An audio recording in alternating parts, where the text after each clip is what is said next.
Hello everyone, this is Shadow. Due to copyright restrictions on YouTube, I can't publish many of the audiobooks you love. That's why I've created a special paid service where you can enjoy over 300 high-quality audiobooks from platforms like Webnovel, Pocket FM, Audible, Wuxia, and more. Each novel comes as a one-time purchase, no subscriptions, no hidden fees. After payment, you'll receive full access via Telegram, along with all future updates for that novel. You'll find a wide selection of your favorite genres and titles, always in premium audio quality. Check the full list of available novels in the description. DM me now to get your favorite stories in audiobook form and start listening today.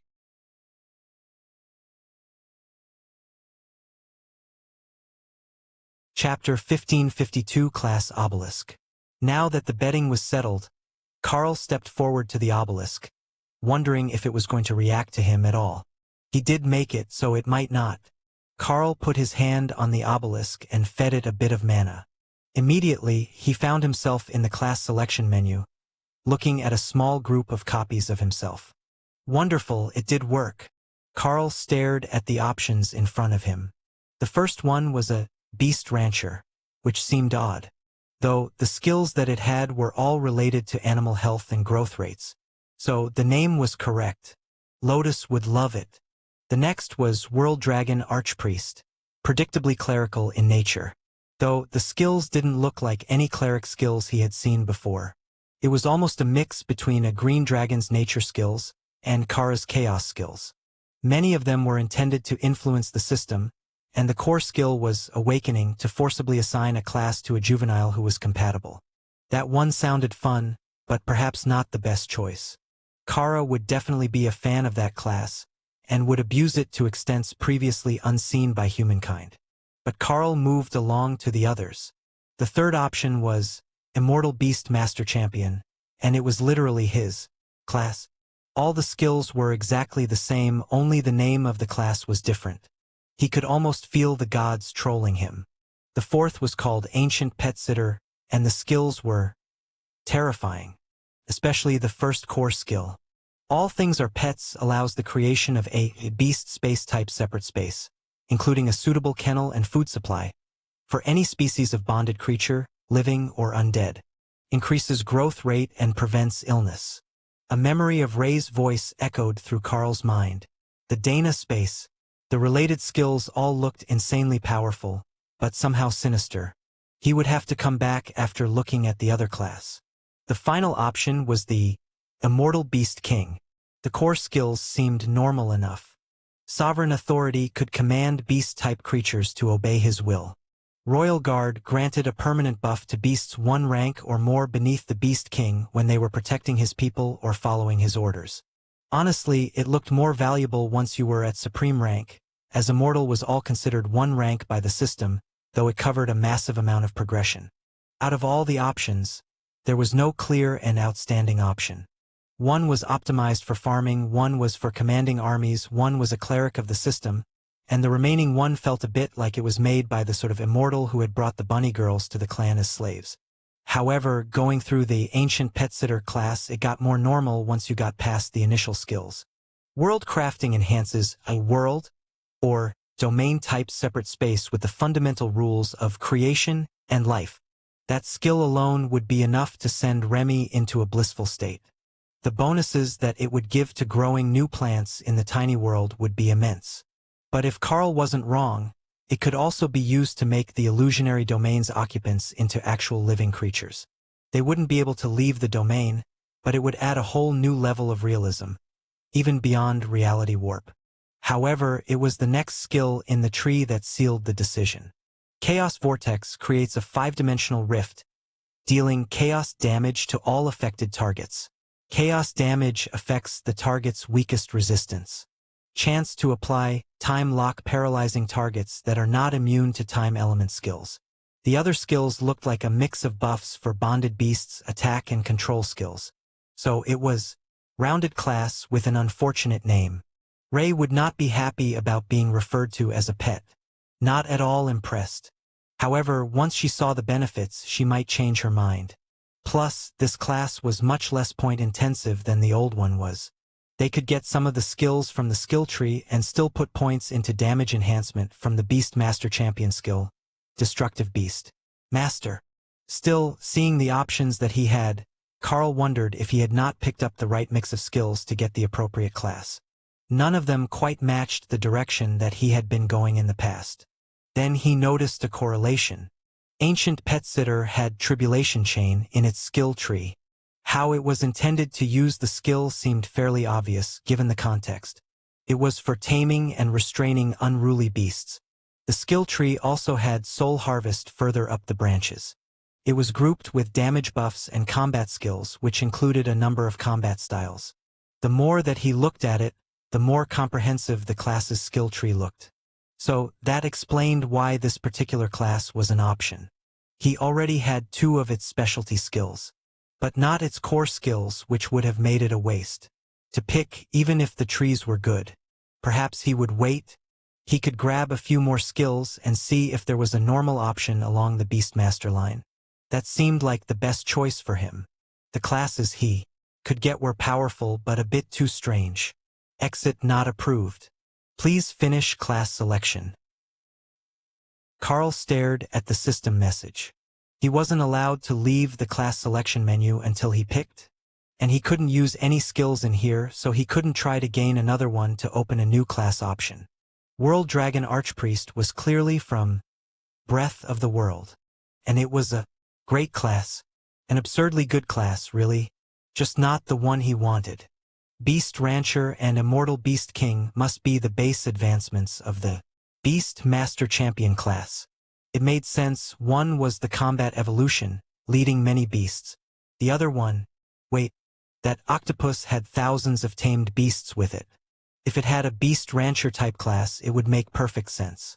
They would follow it, and it would have skills to keep them contained and under its influence. He could see the appeal. It would also be insanely good in the tiny world with 200 and some dragon eggs. Starting a ranch to raise baby dragons might be the most impressive skill that any of the immortals had seen in a long time. Perhaps he had underestimated the power of these advanced classes. In the end, the reconsideration of the other classes didn't change his decision. Carl knew which one was closest to where he was headed, with the best rounded skill set to help his team grow. Class chosen, Ancient Pet Sitter. Chapter 1553. All things are pets?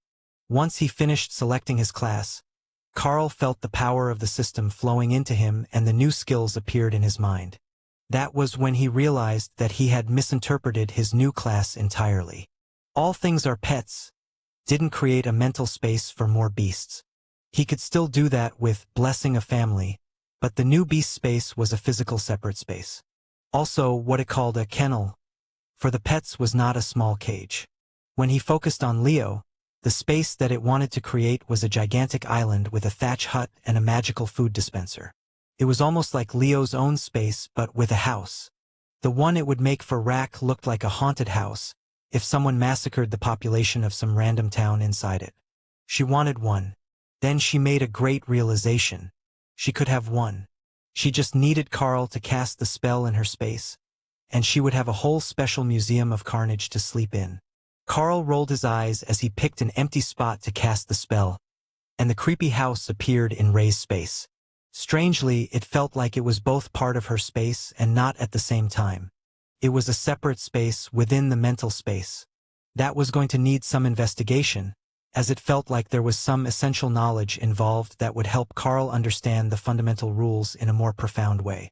Then, he was back in the real world again with all the immortals staring at him. Hey, he's got a new class. The color of his name in the system interface changed. But I don't know what this one is either. Since when do names come in gradients? One of the men asked. Yeah, that's not normal. But his whole name looks strange to me with that epic grade constitution that gives him the boss mob outline. The gradient class color is definitely a new one, though. The woman who was taking bets agreed. I guess we just ask. What is your new class and what category does it belong to? It's a beast taming related class, so support category, I suppose? There were some cheers, and then the crowd went silent again. What about the grade and the name of the class? We have heavy wagers depending on this. Carl wondered if he should say it out loud. But if they'd never heard of it, it shouldn't do any harm. Besides, the beasts already knew. They could see his interface.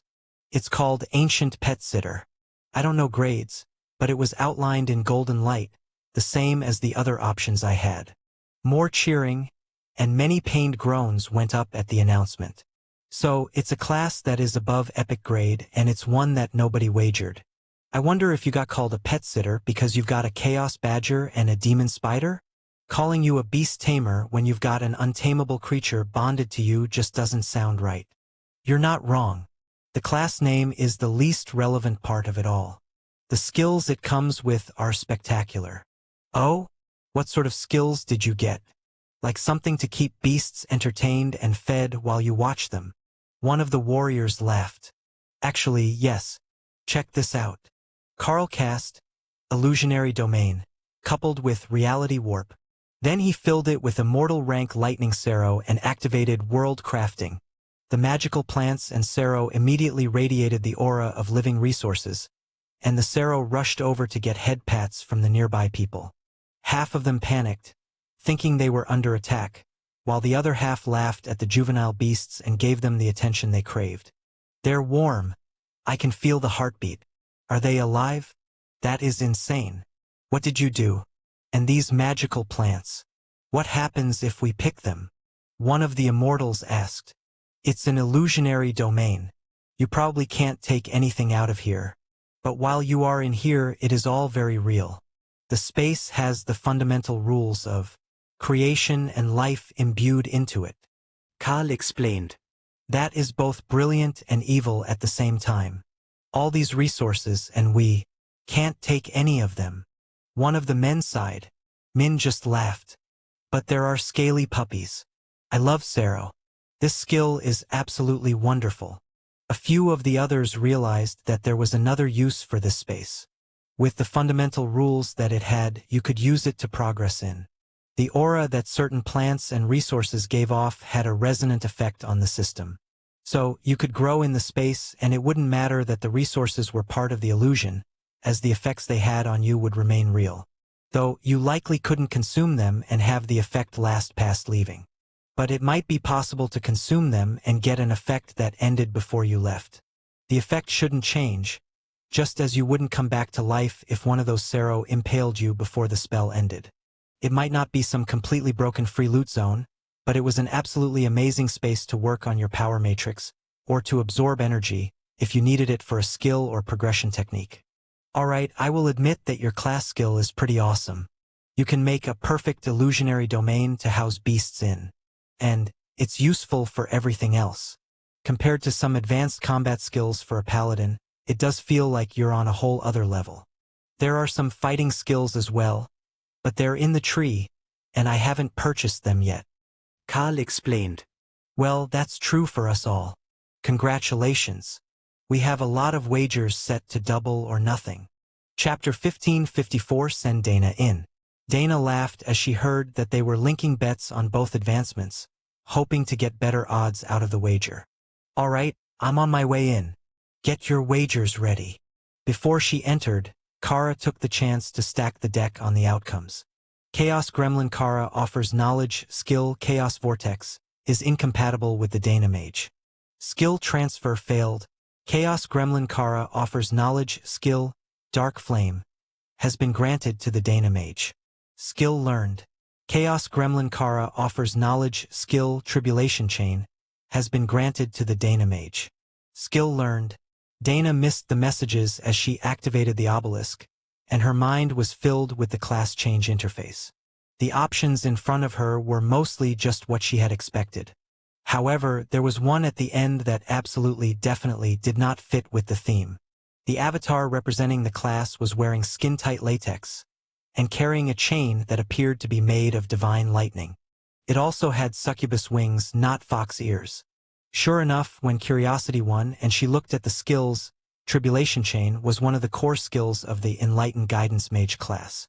Enlightened Guidance, my ass, Dana muttered, then checked her skill list, and found that Dark Flame and Tribulation Chain had both been added in the last minute. I wonder which one of the beasts did this. She thought sarcastically, already knowing the answer. Likely, She hadn't been compatible with whatever Kara had tried first. However, it was one of only 3 options that was surrounded with golden light. There were 10 in pale blue light, 2 in purple, and the 3 golden illuminated ones. But after looking at one of the first ones, and realizing that it was actually inferior to the Murim Battlemage class that she had already discarded in favor of the Mystic Blademaster class. Sure, it had grand-sounding skill names, but they simply weren't outstanding if you weren't a basic mage. All the blue ones appeared to be that way. Good for basic mages, but not better than what she had. Then she went to the purple highlighted ones. Battlemage Champion was good, but when she looked through it, all the skills looked like analogs to her current Mystic Blademaster class. The damage levels were similar, and while picking the class would give her more options, it was more of a side grade. She skipped the other purple option and went to a golden highlighted one that showed her in ornate armor holding a spear similar to the one that Carl had just made for her. Immortal Blademaster General was clearly an upgrade from Mystic Blademaster, as it even listed auto parry as a prerequisite skill for its core skill, Improbable Turnabout. The skill would blast all targets within 20 meters away from you when auto parry was impossible for 1 or more incoming attacks that would deal more than 10% of your health, or if you were under half health. It was definitely a good one. That left her one more golden quality option.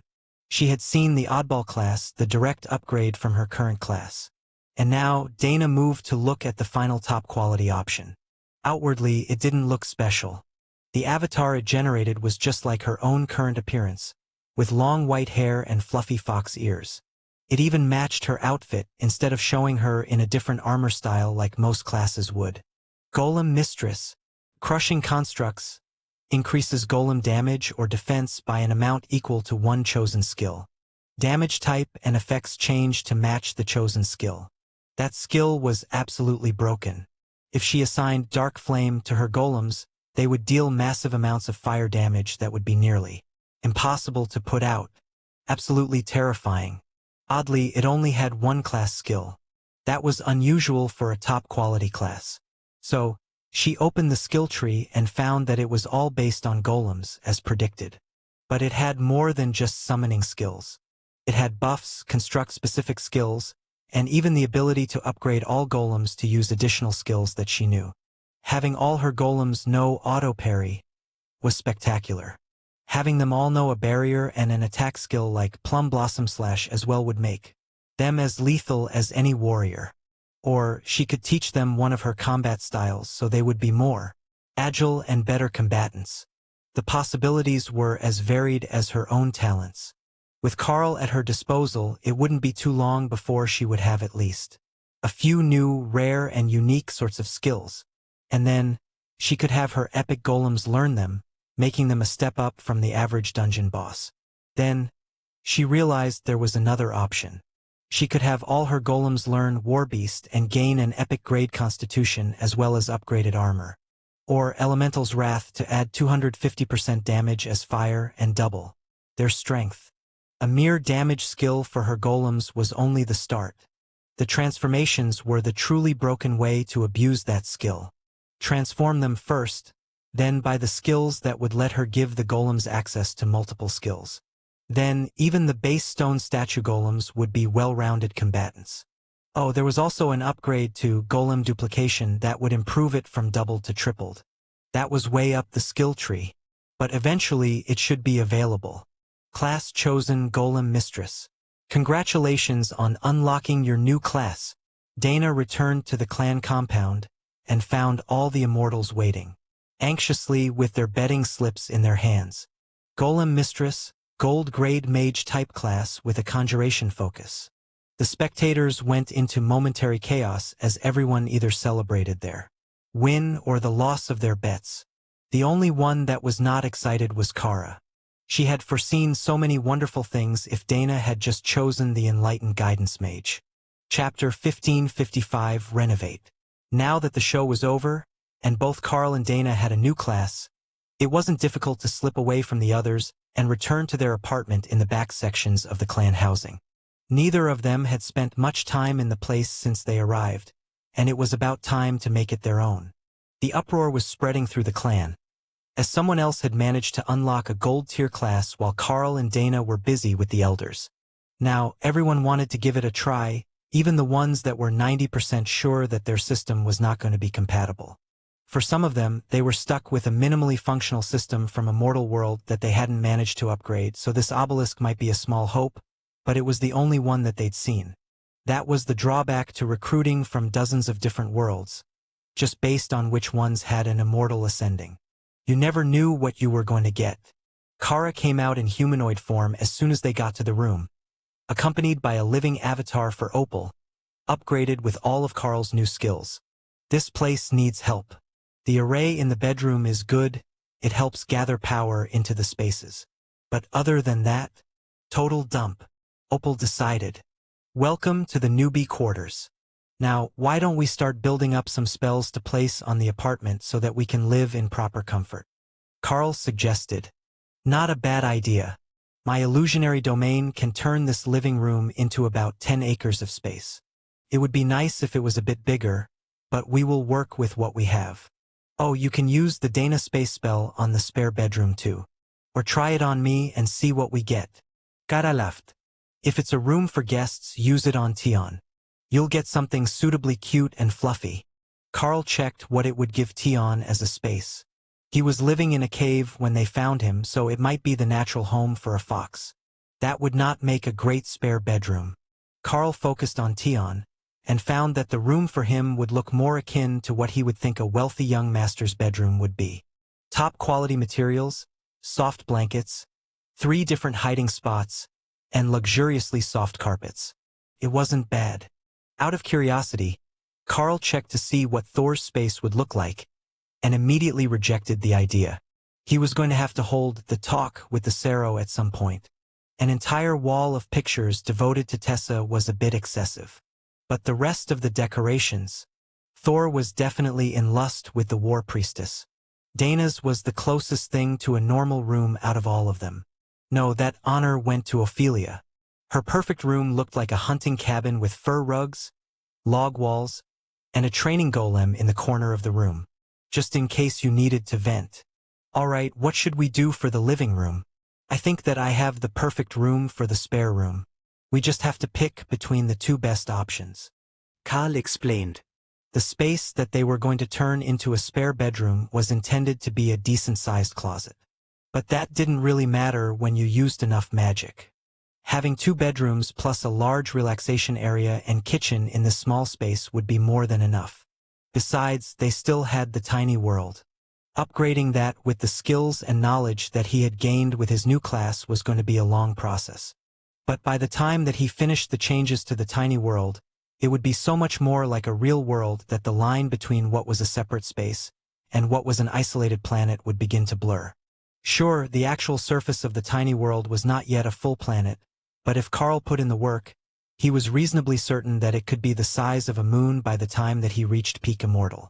And a moon-sized world, imbued with the fundamental rules of mana manipulation, creation, and life, would be so incredibly close to complete for the sake of the living creatures on it as to be indistinguishable by anyone under immortal rank. Should we make ourselves a small palace? Or give the apartment a nice garden? I think that we have enough outdoor space in the tiny world. Dana noted. Good point. We can expand this into a living room, perhaps a small theater? Make it look suitably grand for a pair of wealthy immortals to host friends in. Carl suggested. Oh, that is good. I want a new theater. There is one in town that I haven't gotten to go see yet, and then there are the arenas and the baths and the gambling halls and karaoke and... Opal rambled. Al. We get it, there are a lot of fun things to do in the clan. We just haven't gone to see them all yet. Dana joked. And that's all without going outside the walls. Carl needs to hurry up and finish his immortal spirit so we can go play in the countryside and challenge people for resources. Opal added. Are we short on resources? That's not the point. They're out there in separate spaces that none of us have seen before, and I heard that there are amazing illusionary traps set in most of them to lure unaware immortals to their doom. Isn't that awesome? Immortal illusionary traps. We could even get a fun new group to go with.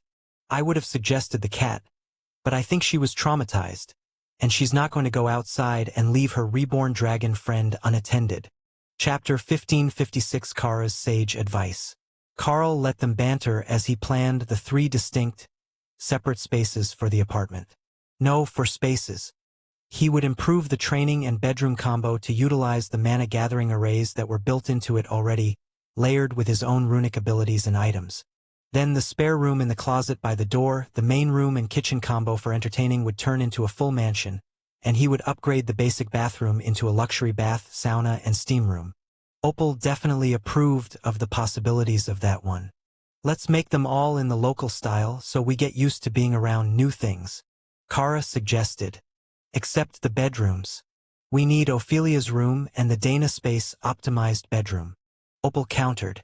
All right, I think that I know what you're going for. I will alter the spaces slightly, and then you can all tell me if you think I've left out something important. Carl announced. But first, I need to make an item to stabilize them, so I'm not carving the runes into the apartment itself. At first, Opal didn't see the problem with that. But then she realized that this place was essentially a rental, and the clan might not actually be happy to see their improvements to what was intended to be the most basic of new member housing. The point of these tiny apartments was to encourage them to better themselves, so they could live in luxury, and very few classes would have the ability to turn a 1-bedroom unit into a luxury mansion. You know, we could make a fortune just selling these. Opal noted as Carl wrote out the runic pattern for the new interior using the Immortal Plane runic language that the system had just recently taught him. That sounds like it will cause us many headaches. I think that it's better that we just lie low, collect our free loot, and work on training the Carl and the Dana mage until they're strong enough to go do fun things. Kara disagreed. They already know that he's a good source of magical rings. They'll put it all together soon enough. Opal informed her. But not yet. We don't need long, we just need Carl to have an immortal spirit fully formed. Dana's is very close now that she used that skill. Dana nodded. I thought that it would be instant, but it just started the process.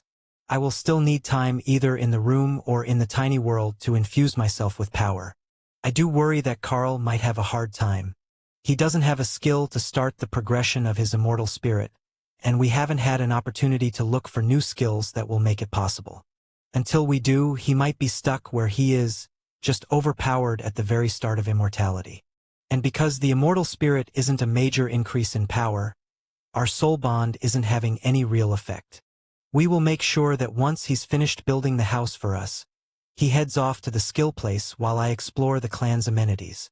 Kara assured her. Opal frowned. She was behind, and didn't want people judging her for being mortal still. She was going to have to finish her hard work and advance before shopping. Wait, there was a solution. Carl could just evolve her if they had the resources to do the advancement.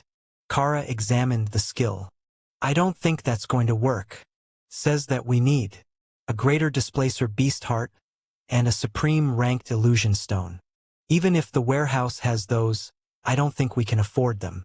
You'll just have to focus on pouring more energy into your space until you can advance. You say that like it's so easy, Opal complained. In his space, Tian shrugged. Kara's advice seemed solid. You just needed more power and you would advance. He focused on bringing the energy level in his body up, filling himself with immortal energy to drive out all the old energy. It was something like filling a cup with water. The new energy was denser, so it just pushed the old stuff out. And then, Tian's cells began to vibrate with power, and he found that he had no more mortal energy in his body. It didn't produce it, it didn't use it, and it was all evaporating from his space. That was unexpectedly easy. Sister Kara was a genius. Opal stared at the tiny fox as he proudly strutted around the room, showing off his advancement. What sort of cheat code is this? Not even tribulation. He just what? Decides. He's going to be immortal, so he is. Tian giggled. Well, I'm a stone fur divine fox. It's only natural that I can make it to immortal just by growing up, right? Opal was not convinced. But it did make her wonder if advancing in her space was actually the key, or if they were going to get struck by tribulation lightning in the middle of the living room in the next 5 minutes. Kara thought that the second option sounded like more fun. But she didn't sense any disturbance. What's this? Tian is getting all grown up? Now we're going to have to teach you to become humanoid, so you can interact with everyone. Dana teased Tien. When he jumped up into her arms. Thought about it. Not cute enough. That should not stop you from being a productive member of the team. Tian shrugged. Sister Lotus gets to be a tree while she heals. I don't see why I can't be a fox. That was hard logic to argue with. It's not like Tian was a frontline attacker, he was primarily a healer with a few holy element attack skills. It would actually be an advantage for him to be tiny when things were attacking them so that he could more easily hide. Just standing behind Carl would effectively shield him from nearly all damage. Chapter 1557 Check the Tiny World. With all the space that they had available when Carl converted the main room, he added a large exterior garden area, a second floor with more bedrooms, and at Ray's request, a nice quiet basement with immortal rank stone and soundproofing. That sorted everything out, so Carl changed priorities and went into the tiny world looking for Thor and Tessa. Where he found one, he would find the other. The atmosphere in the space was changing thanks to his advancement, and it now felt more like the immortal realm, but it still maintained a steady flow of mortal-grade mana, thanks to the mana storage stones that he had created at the mythic rank. That was turning out to be a brilliant addition, Carl decided. Mortal species wouldn't mature properly without mortal energy. They would have to adapt to the immortal plane's power. But in here, there was plenty of both, so they could advance smoothly all the way up through the ranks. His sense of the space told him that Thor and Tessa should both be in the kitchen area of the guild hall replica. Not alone, Ophelia and Lotus were there as well, while Naksha was somewhere nearby. The black dragon was in the front room, meditating and trying to break through to the mythic rank, while everyone else was preparing dinner. Oh, Kai. Welcome back. You don't come visit us nearly enough anymore. Lotus complained. Sorry about that. Things have been a bit chaotic lately. How are things in here? Then he paused. Something smelled different than it should. His attention went to Tessa, and he sharpened his attention on the dragonkin, who was in her fully scaled transformation. There it was, multiple souls merged into one. Thor, my friend, it seems I have arrived too late to give you the warning speech that I had intended to. He sighed. Tessa laughed, and from the front room Naksha snorted in amusement as she got to her feet. If you'd paid more attention, you would have noticed earlier. Lotus noticed. Yesterday. The black dragon joked. Lotus nodded. I lost 2 trays of cupcakes on that wager. I was sure that with all the extra magic, it would have been Dana first. Carl examined the small balls of energy to see if he could tell more about them than that they were just beginning to form. The system didn't say anything about them, and he couldn't tell what species they were going to be, so he was going to have to be patient. Well, congratulations are in order, it seems. I should bring Dana and the others in. Tessa winked at him. You know that Opal already knows. She was the first to congratulate me. Seriously? And you didn't tell me? I'm still working on the director's cut for public consumption. Zeit. Well, the butterfly has her own priorities, it seems. Then, he pulled everyone into the tiny world, and waited as Lotus ran around hugging everyone. Kara smirked at Tessa, but didn't say anything, while Ray was more interested in Naksha. Our rules are similar, the spider noted. Of course, I'm a black dragon, and you learned the rules of blood and pain. We will have to study together later. I think that I can help you advance. Naksha laughed. I'm advancing at a perfectly normal rate. Dragons grow slower, and black dragons don't reach true immortality until well into early adulthood, even in an immortal world. I'll likely advance this week, then again in a year or 2. Ray shrugged. That sounds like it needs a lot of patience. Naksha laughed. Not all of us are blessed to have Carl's cheat code speeding up our progress toward immortality. Rest assured that I will make it there eventually, and I've got millennia of lifespan left to do it. All in good time is a sentiment that sounds so noble, like that other old black dragon. But I don't think that applies to getting powerful. How can you do all the fun things without power? Naksha smiled. Perhaps you are right. If I was an immortal already, I could be there with you to see all the fun stuff. I heard that there are tiny immortal dragons and fluffy-tailed cat girls in that world. Lotus made a pained sound at the reminder that she wasn't strong enough to freely visit the immortal world, and the black dragon gave her a teasing smile. You just needed some motivation. I'm sure that you will advance soon, little tree. Ophelia patted Lotus on the head. You're not far from advancing, and then it's just one more rank and some studying to immortality. That didn't calm Lotus much, but then she noticed Tion in Dana's arms. Oh, someone else made it to immortality. We need to celebrate. I have just the thing. Into the pantry she went, and when she emerged, she was carrying a pure white cake that appeared to be prepared for final decoration. Give me 5 minutes to finish the decorations, and we're good to go. Fee, will you put a lasagna in the oven? Ophelia nodded. Will do. I'll also let the dragons know that there is a celebration going on, so they're not concerned by any loud noises. Oh, fireworks. We can have fireworks. Karl chuckled. Now that sounds perfect. And when we're finished, I will start making a custom item for the tiny world that everyone is going to love.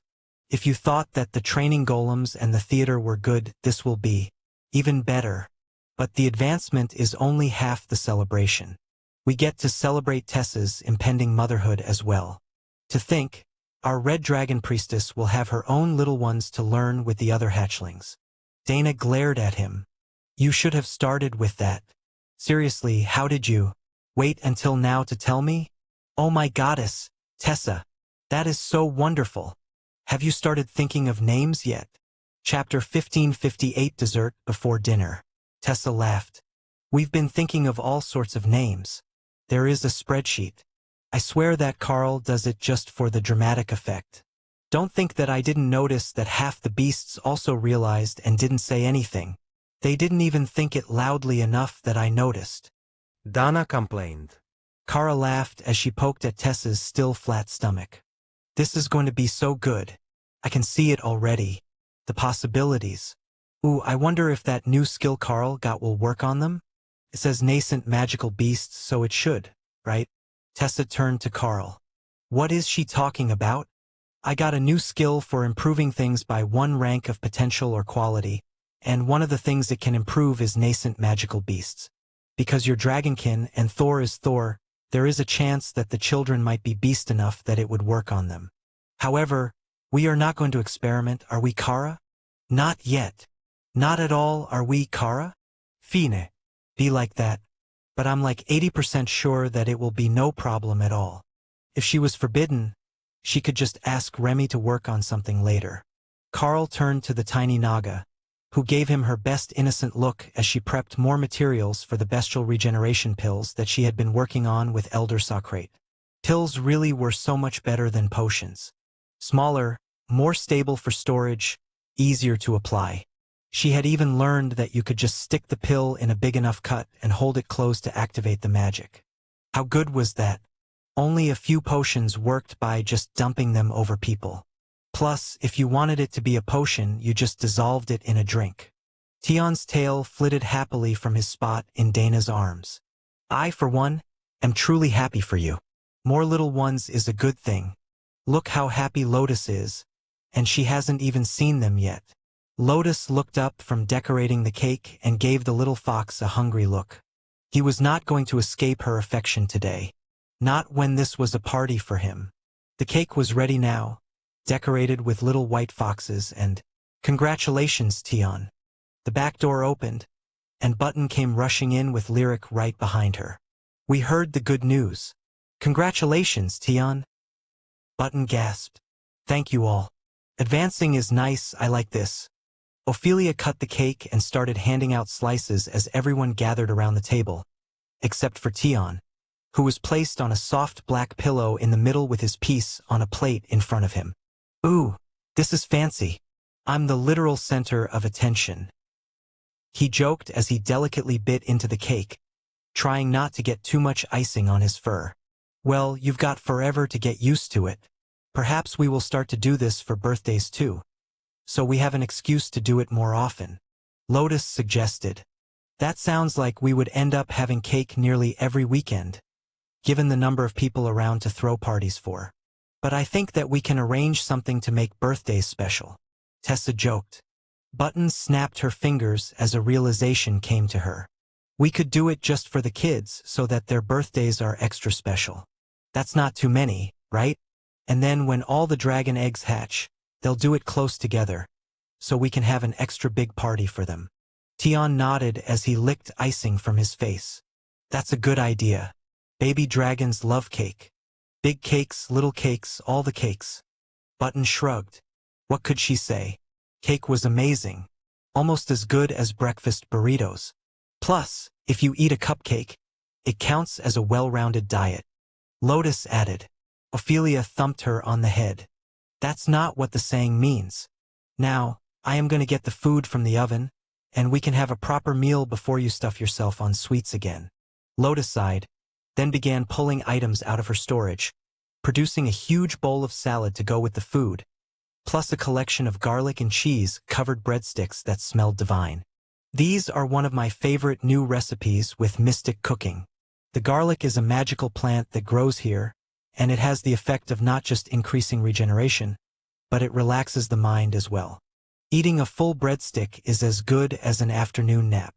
Lotus explained as she dumped the warm bread into a bowl. You've really outdone yourself with the new cooking recipes. This smells amazing. Carl agreed. Just wait, once I advance again, it will be even better. I heard that there are immortals with the same skill, and they're green dragons.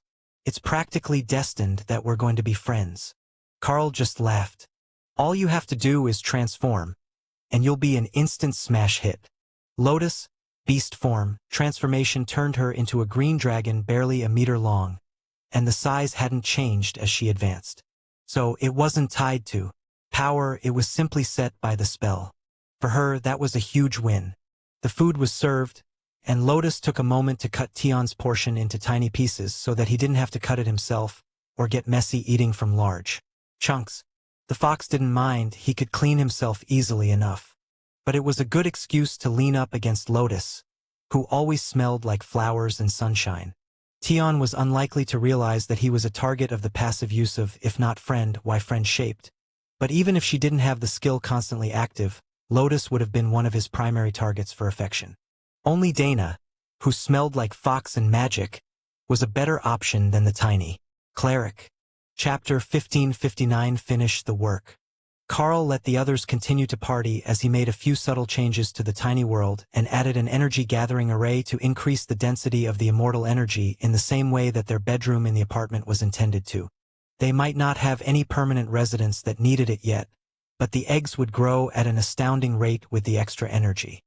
He was considering whether to use an additional skill or potion on them, something to bump them up in potential and base rank so that they would be better suited to the immortal world, instead of sending them back to the Darklight host or leaving them stuck here in the tiny world. However, Carl recalled that the Chaos Dragon had mentioned that the real powers of the immortal realm developed a tiny world into their own separate domain. Perhaps the elders would know more about that? It was likely too early to start, but knowing what the standards were to be building your own realm within the immortal worlds was important knowledge. It didn't take long before Tion and Lotus were both asleep on the couch, coming down from a sugar high, while Tessa and Thor were curled up reading a parenting book. I'm going to head back to the apartment and finish up the work there. If you all want to stay here, feel free. I will come find my Dana mage when it's time for sleep. Dana winked at him and Ray gave him a thumbs up, while Remy simply laughed and vanished, headed back to the alchemy labs to continue her work. Her new recipes were coming along well, but the elder still had a lot to show her about how to perfect them. Tessa smiled as Dana turned on her the moment that Carl left. Oh, we have so many things to talk about. Dana insisted. I will let you talk. Thor agreed, getting up from the sofa. Oh no you don't, mister. You're gonna stay right there, and we are gonna have a long talk about teen pregnancy. Tessa laughed. I'm not a teenager anymore. But Thor definitely is, at least in some sense. I did not expect to be planning a baby shower before I was planning another wedding. Tessa grinned, unrepentant. And here I thought that the first concern would be what species they were going to be. I'll just ask Kara later. She's definitely foreseen at least a few things about the little ones, and she's terrible at keeping secrets. As soon as someone knows what she's keeping a secret about, She gets too excited and spills. But if you know, I'll gladly listen. How did this even happen? Not the physical, I get that much. But children already. Dana rented. Tiny scaly warriors. With a war priestess and a behemoth as parents, there is no way that they're not going to be formidable creatures. Now, they're likely going to be born mortals, but that's not terrible either. Most of the dragons and the others here in the tiny world are all mortals as well. Plus, we're planning to ask Carl to set up a dungeon for us so that everyone can keep growing their powers. A trial ground or training tower in the tiny world is the last major upgrade that we need to complete the space. Or, so I thought before Carl went and upgraded the space with whatever new rules he's been working on. The energy in here shifted to have more vitality, and I can feel that there is something else. Creation, maybe? But getting an upgraded trial to help us push through the last rank to immortality will keep us busy for quite a while. I'm not under any illusions that we're going to make it to where you are in the next few years. But I'm not in a hurry. With the little ones coming, I'll be busy and not focused on power gain. If Thor wants to push ahead, I don't mind. He's still bonded to Carl, so being too far behind will mess up everyone's progress. Dana nodded. I don't know how that is going to work, actually. The spaces naturally balance themselves, and Thor's space is definitely already at the immortal rank, even though he's not close yet. His space seems to have adapted already, but Carl might need to find materials to evolve Thor again.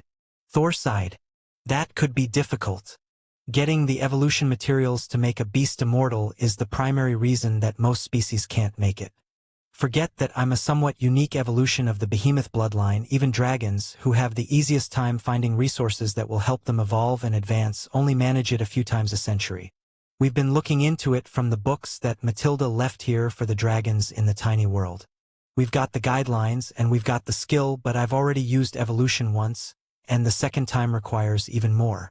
Hawk got lucky with the perfect dungeon, but I might not. Dana nodded. I understand that, but I don't think that the spaces are transferable, so you might have to advance one way or another. Being one rank behind doesn't look harmful, but as Carl gets closer to peak immortal, it could be too much for you. Thor frowned. We looked into that as well, and there might be a solution to the conundrum. The bond between us is system set and tied to our bloodline, not our souls. There are reports of beasts too powerful breaking free, so we know that it's possible to break the bond without killing either party. So, it might be possible to dissolve it or to transfer it to someone sharing the same bloodline. What are you suggesting? If one of the little ones is born immortal, we might be able to have Carl use his skills on them, and they can take my spot on the team, while I remain here with my Tessa and the rest of the herd. Thor explained. Tessa sighed, clearly having had this conversation with him before. I don't think that it's going to come to that. You have evolved far enough that I'm certain you can reach immortality, and then I will make it there eventually. We're not on any sort of timeline other than Carl's advancement plans for Thor. Chapter 1560 Villa. Carl listened in as he worked on the apartment and the final changes to the tiny world. Thor had a point. It would likely be possible to transfer the position to one of his children. He could feel in their energy that they had some compatibility with his space. But it wouldn't be necessary. He could feel that Thor was beginning to grow more quickly as his space changed, so he was going to hit peak mythic rank within the next few months.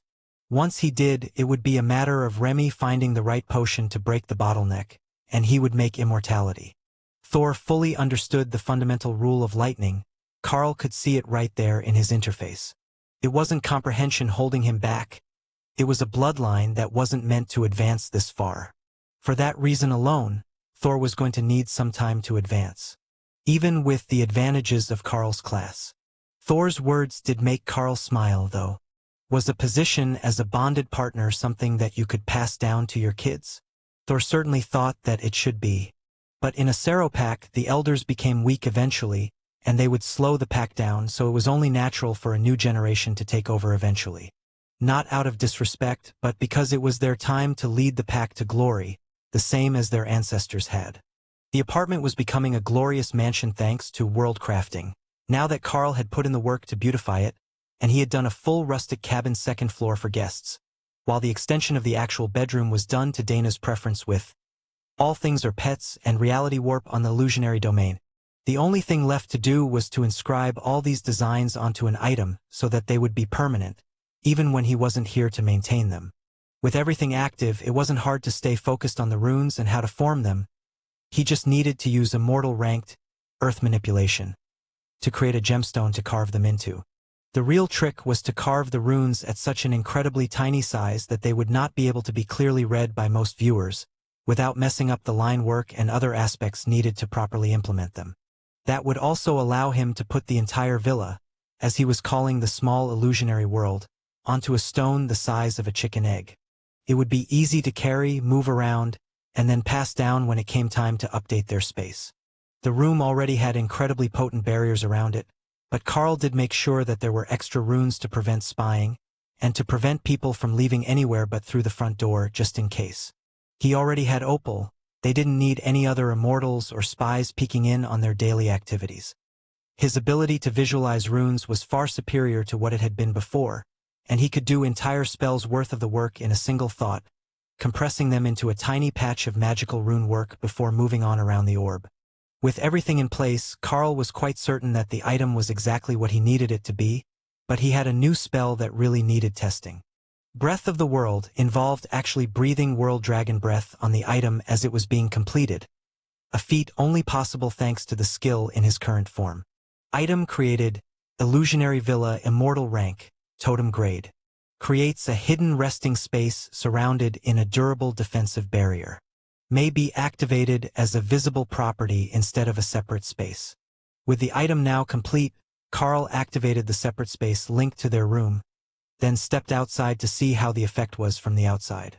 The effect was simple, but the barrier that was over the room now made it nearly undetectable even to Carl's senses, even with the door open. That was going to be a huge advantage in the future. Not because he wanted to hide his apartment from anyone. It was expected that anyone with power would upgrade their home. But because he could make more of these stones, perhaps at a lower grade, with only the basic functions of hiding the house and the defensive barrier, for sale to the clan. They could hand them out to traveling groups who could use them as a luxury travel tent of sorts. If he skipped on the little details like the magical resources in the garden, the extra strength mana gathering arrays, the badger girls in maid outfits exploring as they cleaned, wait, he didn't add that to the spell. Kara laughed as her plan succeeded. A bit of her own influence as he activated the spell added the maids to the space, all modeled after her own humanoid form. They would do the same job as the gargoyles that Carl had put in the garden, but they were infinitely cooler. Plus, you would always have to guess what was in the juice when they brought you something to drink. Carl chuckled at her inner dialogue. The maids were just maids. They wouldn't hurt anyone. It was against the rules embedded in the spells. But seeing that they were all chaos badgers would make anyone else at least a little nervous. A great way to deter unwanted guests. The bunny gargoyles that Carl had put in the garden stared at the chaos badgers for a moment, then shrugged and went back to their work. Carl sat on a plush leather sofa in the living room and started to make another villa stone. It was a greatly simplified version relying on illusionary domain and reality warp without getting into world crafting or all things are pets. Those two spells, plus an application of Breath of the World at the very end, created a much more limited magical stone, closer in size to a quail egg, but it was still an immortal rank totem grade item. There was no way that the clan hall would turn these down once they saw them. The interior was in the local style, a wooden pagoda with a small yard and training area. But there were beds for 10 to sleep comfortably, and a full kitchen with utensils. Chapter 1561 High-Value Villas. Dana was still holding her lecture with Thor and Tessa, or perhaps it was a baby shower now. It was difficult to tell. But it wasn't something that she needed Carl for or that he wanted to interrupt, so he made 5 more of the villa stones and headed to the resource warehouse. The bell rang as he entered, and the elderly man behind the counter gave him a bored look. This one didn't look as generous as Min. Elder, I have a resource to trade to the clan. Carl began. You know the routine. Put it on the counter and the scanner will give you a value. Carl smirked at the old man, who was clearly daydreaming. Then, he sat a villa stone on the counter and waited for whatever scanner was supposed to be active to tell him what it was worth. Item identified. Immortal grade, totem rank, spatial defensive device. Assessing value. The words appeared on the countertop, and then an alarm began to go off, snapping the elder out of his distracted state. What the hell? High-value artifact? Stupid thing, it's a... No, that really is. Son, where did you get this? It was a reward that came with my class advancement. I've got a second one, so I'm trading this one in. A reward that came with your class? Now that is fancy. Can't beat a good system reward. Now let's see what the value of this is and what it does. Villa Stone Immortal Rank Totem Grade. Creates a hidden resting space surrounded in a durable defensive barrier. May be activated as a visible property instead of a separate space. The description was the same, though the name was different. The elder frowned, then pushed a bit of mana into the stone, and vanished from behind the desk. So, you needed to be holding the item or bonded to it. Otherwise, it would remain where it was. That would be a painful lesson to someone who tried to use it as a safe space and ended up abducted. When he returned, the elder had an absolutely stunned expression, and he was clutching the stone like it was his most precious family heirloom. So, what does the warehouse say that the price on that is? Carl asked as the elder seemed too lost to respond. The old man looked down at the desk, where a string of information was displayed, detailing the villa stone, and ending with an estimated turn in price of 100 clan credits. That's a lot. I'm sure that many of our members will want one.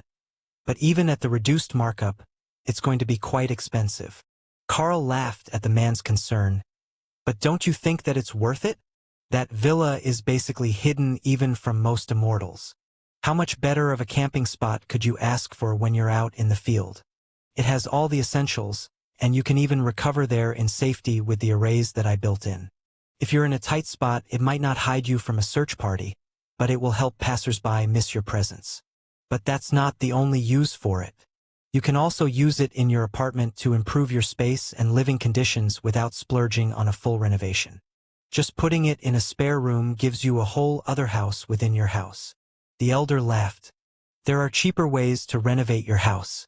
But for a portable and hidden resting spot, this is top-notch. I can offer you the full 100 recommended clan credits for this without any issues. That is wonderful news. I just so happen to have 5 of them ready to be turned in for sale at the warehouse. And if you wait a day, I can turn in more of those strength rings for the warriors. It's been a bit of a busy week, you see. With the obelisk and all, I didn't have an opportunity to catch up on the other items that the clan is going to want. The elder frowned. What are you even planning to do with all that money? I have a beast that will need to evolve to reach immortality. So, I'm going to put out a bounty on the resources that he needs. If we can get them, then my problems will be solved. That's remarkably reasonable. Most people want to get their hands on some secret resource that will cause their power to jump by a whole realm at a time. But you just want to optimize one of your beasts. That's an easier thing to do most of the time. The dragons often do it as soon as they arrive here, sometimes even before they have stabilized their immortal spirit. I know that temptation. I've got a skill for improving my immortal spirit, but it requires killing immortals. Not exactly the most friendly of skills, even if it's the fastest way for me to grow to the peak of the immortal spirit stage. Soul-based or immortal spirit-based? Because it might be possible to send you out on a beast hunting mission before your spirit is formed, and then you can use that energy to fill your requirements. It might not be optimal, especially now. You've made a bit of a scene here in the clan, and someone is bound to leak that information to other clans and sects soon. I know I should have been much more subtle about my actions. It's been a recurrent pattern in my life. I get a great idea, make a spectacle, then realize that I'm just making more issues for myself and I should have kept it private instead of telling everyone. But on the other hand, these villa stones are going to make a lot of people happy. At least you're aware that you have an issue. That's the first step. Now that you know you have a problem with oversharing, you can work on acquiring skills to set up a second identity for when you go outside. Disguise skills aren't challenging to learn for most classes, even ones that change your displayed name. Chapter 1562 to find a skill. Elder, that is excellent advice. I really should make a new identity and use a transformation skill along with a skill to hide my name or show a false one when I go out. I really should have started to do that a long time ago. Fortunately, I've got more than one transformation skill, so I can pick other appearances when I go outside, but I don't have a skill to change my name yet, so I should wait until I do before taking on missions. Carl agreed while the old man examined the villa stone. You said you had 5 of these, right? If you trade them all now, you'll have more than enough to get a full set of rare skills from the repository for both you and your wife. Fox beastkin are common enough, but your name and appearance are fairly distinctive. The elder agreed. Yeah, I'll have to work on something that will truly hide me. The name thing is the easiest to spot. Hiding my face with an item or an illusion is easy enough. But that name is a dead giveaway. The elder smiled as Carl set the other stones on the counter, then updated his clan credit balance. 500 credits received. It's a pleasure doing business with you. Now I'm gonna run away before anyone arrives to buy those.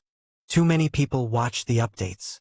The elder waved him off, and Carl activated Night Haunter to sneak out of the warehouse and over to the skill book repository. He reappeared outside the door and knocked politely before opening it. There was another elder attending the shop today, but Carl didn't know whether that was normal or not. This place was likely more secure than the warehouse or the alchemy hall, where the materials moved in and out much more frequently. Good day, elder. I have come looking for a disguise type skill that will allow me to change the appearance of my name to other system users. Carl explained, not wasting time on long introductions.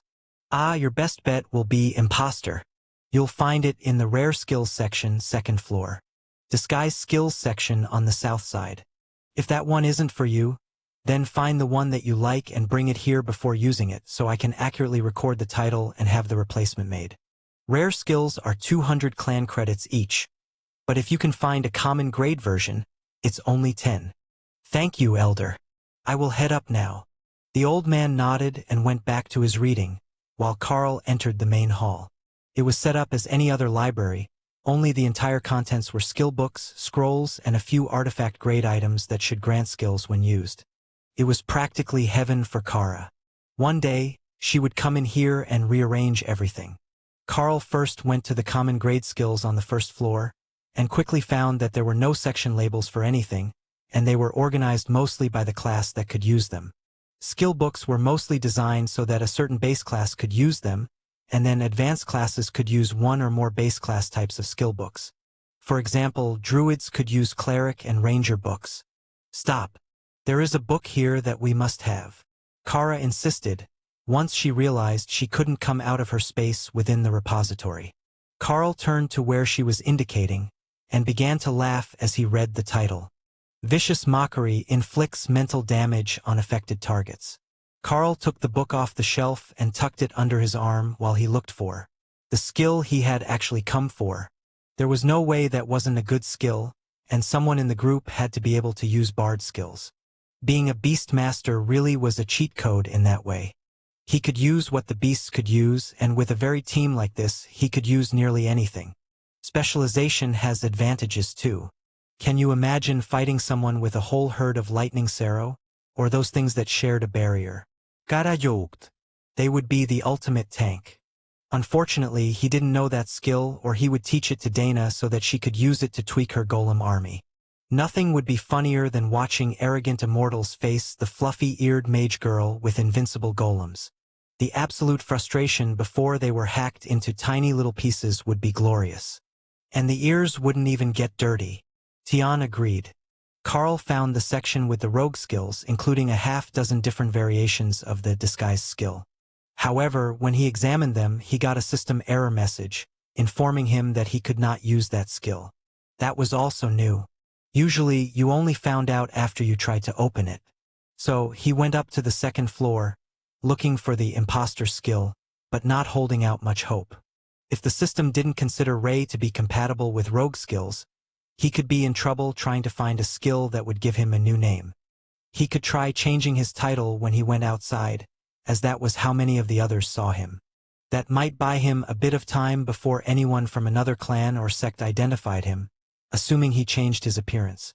He wouldn't assume it would take long. There were only so many appearances he could give his group. They were a pretty distinctive lot, and he never really traveled alone. There it was. The moment he had been waiting for. Skill unusable. Avatars are not eligible for anonymity. Well, that explained why he couldn't use the other disguise skills. His skills had made him an avatar of the world dragon, and the gods did not approve of hiding your affiliation with them. Chapter 1563. Where are the good books?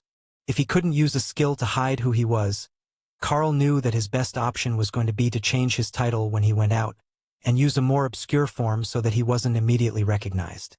He didn't know what percentage of others would be able to see his name with the mixed systems in this world. But the ones born here could. That was a pretty significant portion of the population that he wouldn't be able to easily fool. Perhaps it would be better to just embrace it and go out as a world dragon? At least that way there wouldn't be any unnecessary questions. Carl wandered the aisles, looking for something that would be worth taking back home to learn, without really knowing what it was that he was looking for. Anything that he could possibly want was available here somewhere. But at this point, Carl had no idea what he even needed for skills. His new class had a pretty good variety of abilities, and he hadn't even started to buy anything out of the skill tree yet. So, it wasn't a rush to get books unless they were something extremely useful. Everything that he was seeing was an alternate version of something that he already had, so Carl went looking for the utility or life skill section of the building. They had to have something. This place is brutal. They've got like 10 shitty versions of Illusionary Domain just in one section of the shelves. Opal complained as she watched from her space. I think we set our expectations too high. All the really good stuff is over rare grade, so it's hidden somewhere else. Carl, go upstairs again and see what you find. Kara agreed. Fine, I will go see what there is. But there is no guarantee that we have enough money for the really good stuff. Remember that we just got lifetime royalties for one of the good things. Kara considered that. It's fine. If it's new, it's good. But none of this stuff is new. It's new names for old stuff. There is a whole shelf dedicated to how to cast Fireball. Hawk laughed. He wasn't mad.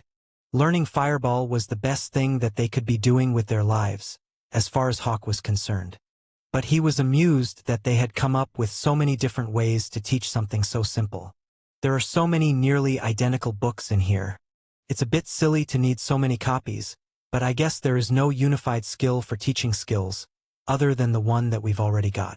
Opal noted. And we don't even know if that will work on all the other systems. Carl agreed. For all he knew, it might only work on people from his own home world. The top floor of the repository was up a spiral staircase, but it was blocked off with a barrier, and a sign that informed them that an escort by the elders was necessary to access the good stuff hidden on the other side. It was also blocked from Kara's inquisitive gaze, though she would normally have enough leeway in her point of view to see most of it from her space. Well, this place is a bust. Let's just head out, I guess. Kara Said. Find me some more music skills. I want music skills. Tian insisted. What do you want music for? Music causes dancing. Fluffy things can't resist the urge to dance. So, knowing more music will bring all the fluffy things to me. The little fox insisted. So, you want to be a singing healer? Kara joked. Ooh, that's not bad. With fox charms, I bet that I could be a really good one. Just mix holy light into my songs, and it would make everyone happy and healthy, and they wouldn't be able to resist coming over with the aura of an immortal divine fox around. Leo looked around, waking up from a multiple day-long nap. Where are we? Oh, so many books. You should get me some good ones. Go to the defensive warrior books. Carl made a turn to see what the bard and warrior sections had that he didn't already have a suitable skill for. Leo could likely use at least one or two of his own defensive skills, and perhaps an attack other than Gravity Slam. He could use most of the other skills that Carl had, but not many of them were actually designed for a defensive warrior.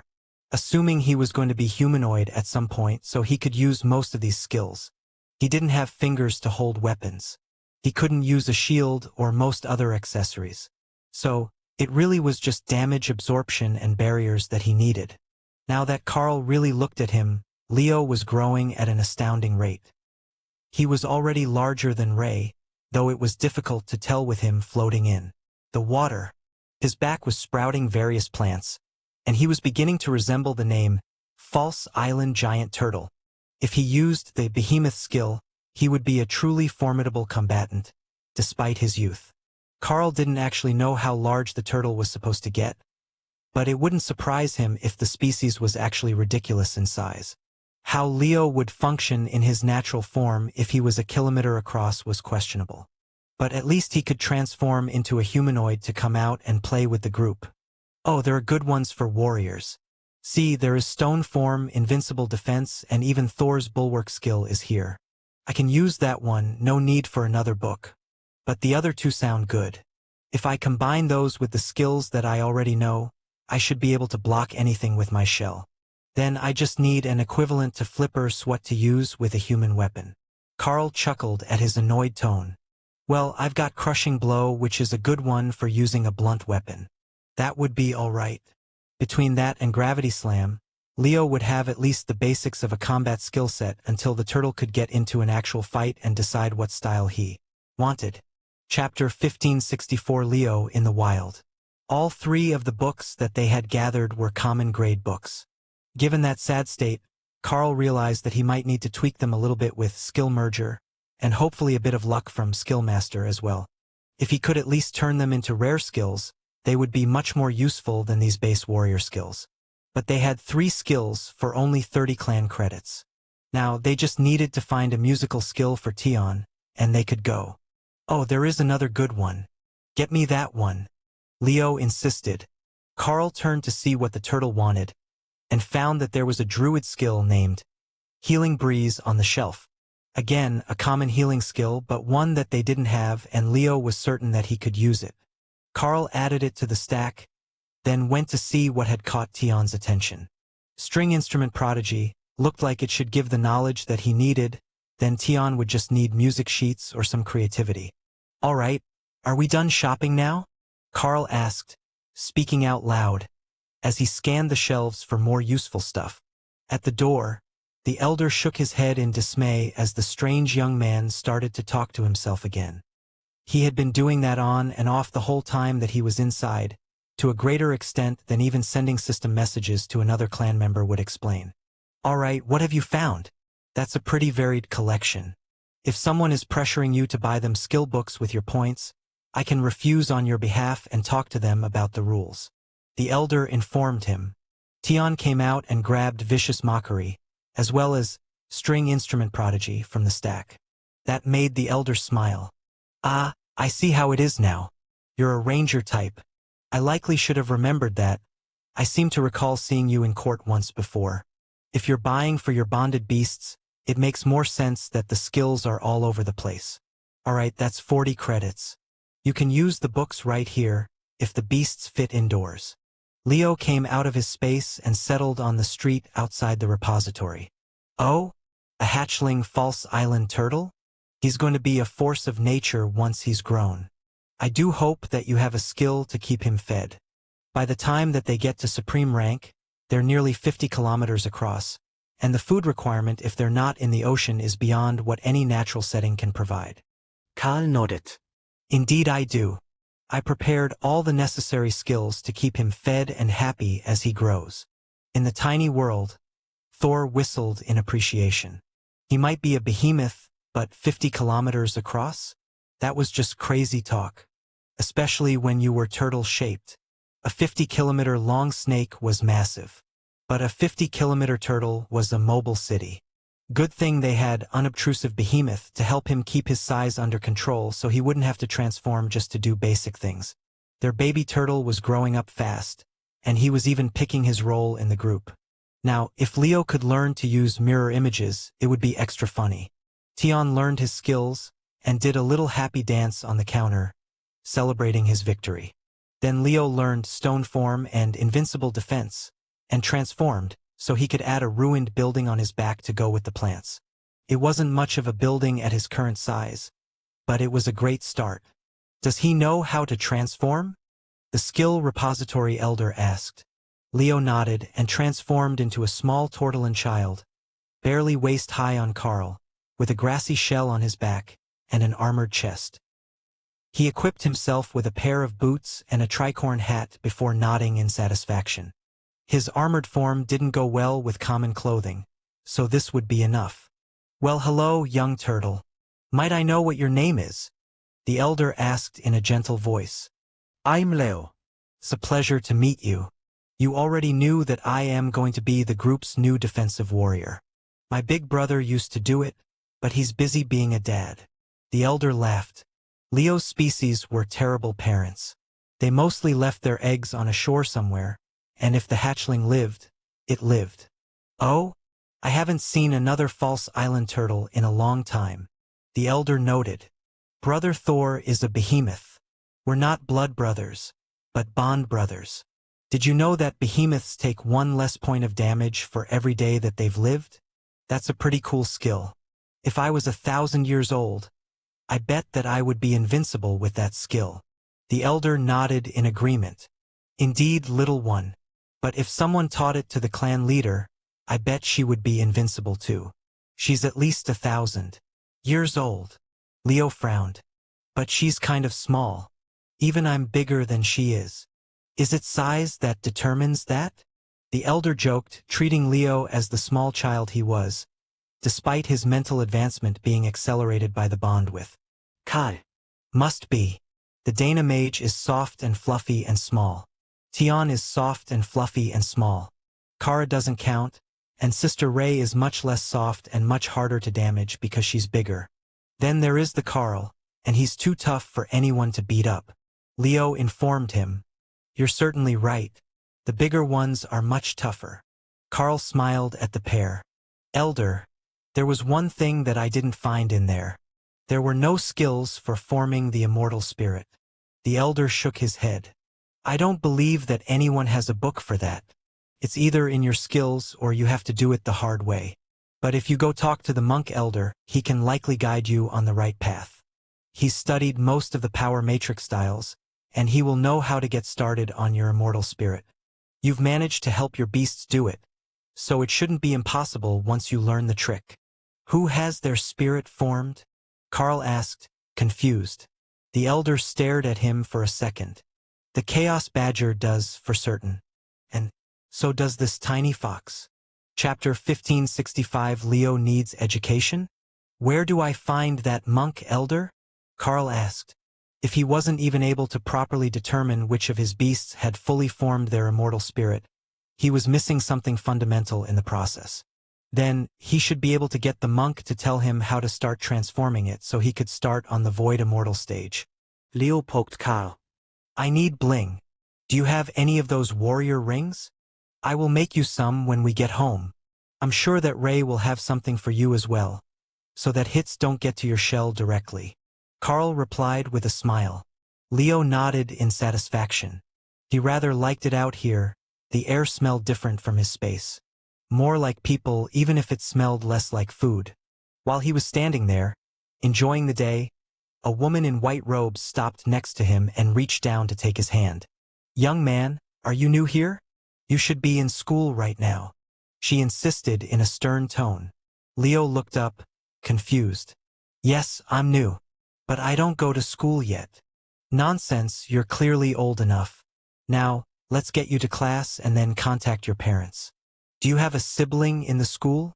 Leo realized there was a vast misunderstanding here. They thought that he was Tortolin because of his appearance, but he decided to play along. My big sister Kara attends the school. I'm sure that she will vouch for me when we get there. Really, I'm still too young for school. Leo insisted in his best innocent tone. Come along then. We will find your sister and contact your parents about the importance of education. I will meet you there. Kara laughed as Leo happily walked away with the teacher. Ray, make sure she's not trying to abduct your little brother. Carl insisted. On it. But she is a teacher. I know her from when Kara was first pranking them. Kara laughed. It will be good for Leo to get out anyhow. His species is naturally immortal, he's just young. So, I don't think that they will pick on him much. Besides, he has all the powers you would expect a young Tortollan warrior to have, so he can even participate in combat training class. That did sound fun to Leo. He'd never been humanoid before, and it was an all-new experience to him. Distracted by the chatter in her head, Dana stopped her chat with Tessa to focus on what was going on around Carl. Seeing Leo happily being led away while asking questions about school, and if he would get to play with Sister Kara, was enough to make her giggle. That teacher had no idea what she was in for. Tessa gave Dana a curious look as Thor began to laugh. Leo came out to learn a skill and was collected by one of the school teachers, who thought that he was skipping class. So, he decided to play along, and now they're putting him and Kara in the same class. I don't know how that's going to work out, but Kara is planning to help him cheat on his tests if she has to. Dana explained. Thor winked at her. She won't have to. Thinking hard enough about a problem makes the others think of the answer if they know it. Dana realized that was true. Many of the insights that came to her mind were not her own, but someone else on the team's. It subtly affected how she would think, as the ideas weren't always based on her own logic and knowledge. Insidious. Definitely Kara's doing. Why do I get blamed for everything? That was a thing before I even got here. I just balanced things out a bit so that Thor's open and honest ways didn't get Carl into so much trouble anymore. Dana motioned for Thor to explain to Tessa why she was laughing. Carl was still entirely too honest for his own good. He just blurted out the answer when you asked him questions. It was adorable, but if he wasn't such a monster in combat, it would certainly have been a major issue before now. In the skill repository, the elder stared at where the false island turtle had just been dragged away by a teacher, without even asking if his parent was inside the building he was standing in front of. Are you not going to do anything about that? Carl shook his head. Nope. The Chaos Badger is in school today, and the teachers can deal with whatever happens when you put the two of them together. It's late enough in the day that it's almost time for combat training. The elder smirked and took out a small clay gourd. He poured 2 shots of what smelled like strong plum wine and offered one to Kai. Here's to trolling the dragons. May it never get old. Carl drank and felt the burn of immortal energy from the drink. Oh, that stuff is good. Is there somewhere in town that I can buy it? The elder nodded. This is expensive, but there is a wide variety available over at the distillery. It's on the east side of town. If you're headed to see the monk, you can't miss it. His place is right next to the distillery. The monks are both the brewers and the best customers. Tion delicately sniffed at the cups. The plums smelled good, but he couldn't understand why anyone wanted to ferment them, even if it added magical essence to them. That was too much like Remy's potions, and they did not taste good at all. But Remy didn't care. She had progressed past the need to be concerned about the taste of the potions. Everything that she produced these days was so effective that she could let Kara lick it and people would still willingly eat it. Kara didn't think that was a bad idea. Licking a whole building full of alchemy products should have fun side effects. Hello everyone, this is Shadow. Due to copyright restrictions on YouTube, I can't publish many of the audiobooks you love. That's why I've created a special paid service where you can enjoy over 300 high-quality audiobooks from platforms like Webnovel, Pocket FM, Audible, Wuxia, and more. Each novel comes as a one-time purchase, no subscriptions, no hidden fees. After payment, you'll receive full access via Telegram, along with all future updates for that novel. You'll find a wide selection of your favorite genres and titles, always in premium audio quality. Check the full list of available novels in the description. DM me now to get your favorite stories in audiobook form and start listening today.